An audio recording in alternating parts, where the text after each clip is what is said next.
All right, so this is really important, I think, as far as your feet setup.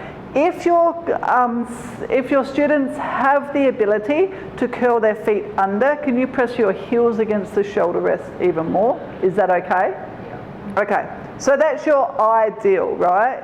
If it's not appropriate, of course, you can pop your feet down, so if you've got arthritis in the feet or anything. Now let's get a little bit more length through the spine. So stick your bottom out just a little bit more. A little bit more, there you go. All right, so to me that's a nice neutral spine, right?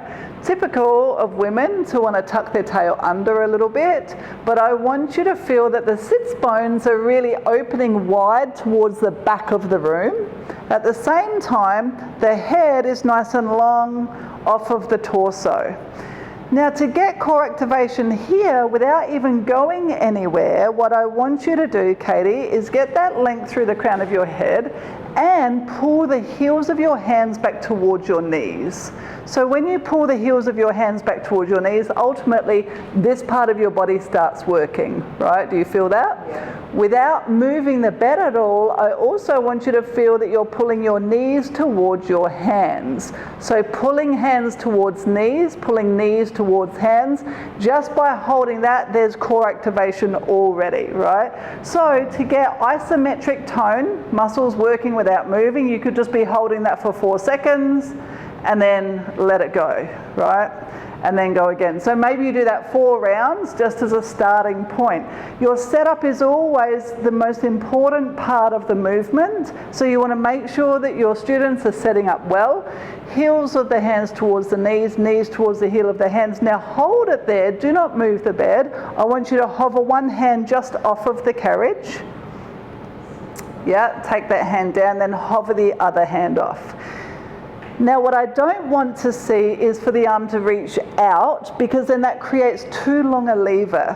When you hover the hand just off of the bed, it keeps the lever short, so then your core muscles have to do a little bit more work. Once your student has nailed that and they're doing it well, so they're keeping the bed steady, they're still getting that feeling of pulling the hand towards the knee. As you lift the right hand, you're pulling the left hand towards the right knee and the right knee towards the left hand in that cross pattern. Let's go one more time on either side. So there's a cross pattern pull, and last one, a cross pattern pull. That then translates to when I'm walking, right? Lift and lower, lift and lower.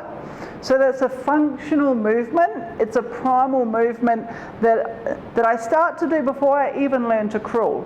Okay, so now you're going to keep the hands pulling towards the knees the whole time.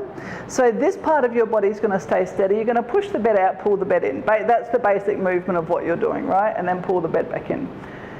The whole time I want you to keep pulling the hands towards the knees, and then when you're coming back in, really think of pulling the knees towards the hands.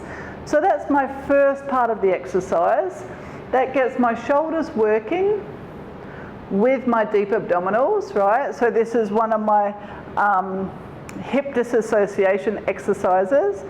But then you could start to play around with, as the knees goes back, there's a sense of pushing away and then pulling back in.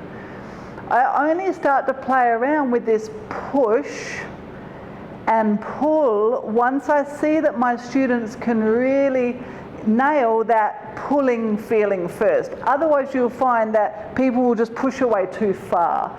But that push and pull, that opposite force, is really, really important in our movement. Push and then pull. Beautiful. Just one more. Push away and then pull. Good. So let's come onto your knees. You can take your hands off of there. What I do find when I've been on my hands and knees for a while is my wrists can get really sore. That's very, very common. So quite often I'll do some really simple exercises. Let's turn and face the camera. So some really nice exercises to do for wrist strength if you come into your prayer position. So you're pushing the heels of your hands together, and when I do that, I feel activation through my shoulders in general. So let's take your fingertips towards the camera and push on out. Then take your fingers to either sides of the room, pull all the way back until you come up into a chest lift, look towards the ceiling, and then just come back to the start. So for a lot of people, all the way back in, and then go to the ceiling, up. For a lot of people, they end up getting a bit of a neural stretch here. So if I know that I'm working with somebody who's a little bit wristy, then I might start with this and then I might end with it. I definitely end with it because most of us, overusing through our arms and our hands just from phones and computers. Last one. Okay. So let's have a look at the setup of the hands when you're here. So when I have healthy shoulders and everything's working well, of course I can bring my shoulders directly over my hands. So go ahead and do that for me now, right? So that's healthy shoulders, no problem at all, right? And that's fantastic if people can do it. But the reality of what we see in the studio is that a lot of people don't have that strength in their shoulders to be able to keep arms over wrists. So where I start in my foundational classes is that the shoulders are a little bit away from the hands or behind the hands so that there's not so much pressure going down into the wrists. And now I want you to feel, Katie, that you're curling out in your arms so that your weight is back into this part of your hand, right? So you're back in here. Exactly. Now I can see there's a lot of space in underneath Katie's hand. So it's almost like she has a little cushion under there that just takes the pressure out of the wrists. That's not my long-term strategy. It's a short-term strategy while I build shoulder strength.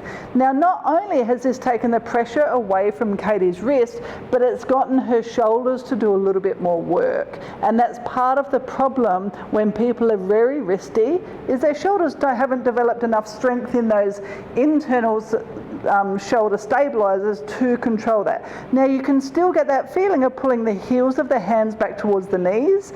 When you do that, you feel a little bit of tricep tone and a little bit of deep shoulder tone. Then you can go ahead, push your bed out and pull the bed back. Exactly the same concept, right?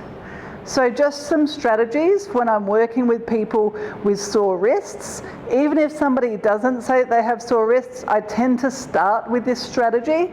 I work with them for a few sessions and then I decide if it's appropriate for them to move into shoulders directly over hands, which you're going to need to be in once you come into your plank, right? So if you can, Katie, just go ahead and push the bed on out. Yeah, come up into your plank, good, and then come back in. Now, even in the plank position, there's still that feeling of pulling my heels of my hands towards my knees and then pulling my knees towards the heels of hands.